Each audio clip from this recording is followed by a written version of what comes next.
வினோத் இவங்க எல்லாம் சேர்ந்து எஸ்பெஷலி மாக்காப்பா குடி போதையில் வந்து இரும்பு கம்பி ராடால என்னைய தாக்கி காலில் ரத்த காயமாயிருக்கு.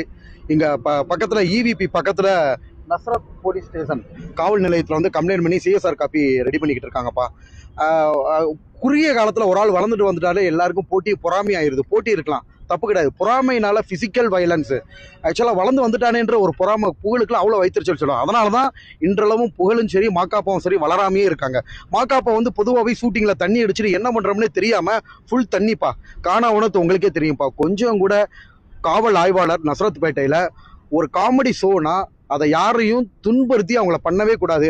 அவங்க வளரணும், வேற வழி இல்லாமல் நான் ஆய்வாளர் வந்து நல்ல அறிவுரை கொடுத்தாரு ஆக்சுவலாக அந்த டீமுக்கு. நீங்கள் வந்து பார்த்தீங்கன்னா ஒருத்தரை மன கஷ்டப்படுத்தி இது பண்ணக்கூடாது, ஓகேங்களா? பண்ணுறது நார்மலாக இருக்கணும், உங்கள் கண்டென்ட்டுக்காக இப்படி பண்ணக்கூடாது அப்படின்ற பண்ணாங்க. இன்ன வரையும் மாக்காப்பாவோ புகழோ ஸ்டேஷனில் ஆஜராகவே இல்லை. இன்னைக்கு சாயங்காலம் 7:30 வர்றோம்னு சொல்லியிருக்காங்க. எனிவே நான் அந்த பிரச்சனை விட மாட்டேன்ப்பா. போட்டி பொறாமை பிக் பாஸ்ல புகழ் இடைஞ்சோம். இப்போ இன்னைக்கு நேற்று கூடப்பா நான் நடிச்ச படம் எல்லைக்கு லவ் இன்சூரன்ஸ் கம்பெனி ஒரு படம் வந்துருந்துச்சு. அந்த படத்துல எனக்கு அந்த சீன்லேயே அவர்தையே கைதிட்டு விழுந்துச்சு. நல்ல வளர்ச்சி இருக்கும், நிறைய இளைஞர்கள் ஃபாலோ பண்றாங்க.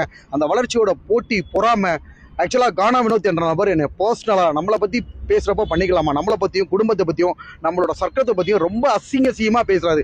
அந்த வார்த்தைகளோட சொல்ல விரும்பலை, ஓகேங்களா? அப்போ கானா வினோத்தை பற்றி எல்லாருக்குமே தெரியும். ஒரு தப்பான நபரை மக்கள் செலக்ட் பண்ணி பிக் பாஸில் வந்திருந்தார், ஓகேங்களா? ஸோ நான் குக் கோமாளி போன உடனே அவருக்கு பொறாம வைத்தறிச்சல் வந்துருச்சு, இங்கேயே வந்துட்டானா அப்படின்ட்டு. ஏன்னா கானா வினோத்துக்கு இண்டிவிஜுவலாக ஒரு திறமை கிடையாது. என்ன ட்ரோல் பண்ணி அதுவுமே ஒரு ஃபேக் பப்ளிசிட்டின்னு வைங்க, அது ஒரு பக்கம். புகழுக்கு வந்து நான் காலையில போன உடனே மூஞ்சி செத்து போச்சு. ஏன்னா எங்க ஹீரோ ஆயிருவோமோ, என்னோட மக்கள் செல்வாக்கு குக் வித் கோமாளியில் எங்க ஹீரோ ஆயிருவனோ. ஸோ அதாவது அந்த இதுல எல்லாரும் சொன்னாங்க, நீங்க கண்டென்ட் நல்லா பண்றீங்க, நல்லா காமெடியா இருக்கு, டிஆர்பியில கிங்கா இருந்தாங்க. கிட்டத்தட்ட விஜய் டிவிலேயே வந்து பாத்துக்கிட்டீங்கன்னா பிக் பாஸ்க்கு நம்ம தான் ப்ரொமோ கண்டென்ட், பிக் பாஸ்ல நம்ம தான் கிங்கா இருந்தோம். ஏன் பிக் பாஸே நல்லா போனதுக்கு மெயினான காரணம் நம்ம தான். அப்ப இதெல்லாம் பார்த்து பொறாமை அடைஞ்ச புகழ் மாக்காப்பாவுக்கு வந்து பாத்தீங்கன்னா என்ன பண்றது தெரியாம உடனே குரூப் அட்டாக்குங்க. இரும்பு ராடு கம்பியால மாக்காப்பா வந்து என்னை கண்டிப்பா மாக்காப்பா மேலையும் புகழ் மேலையும் கானா வினோத் மேலையும் அப்புறம் அன்சார்னு ஒரு பையன், இவங்க மேல கண்டிப்பா நான் நடவடிக்கை எடுப்பேன், மன்னிப்பு கேட்கணும். இன்ன வரையும் கம்ப்ளைண்ட் பண்ணி ஸ்டேஷன்ல வரல.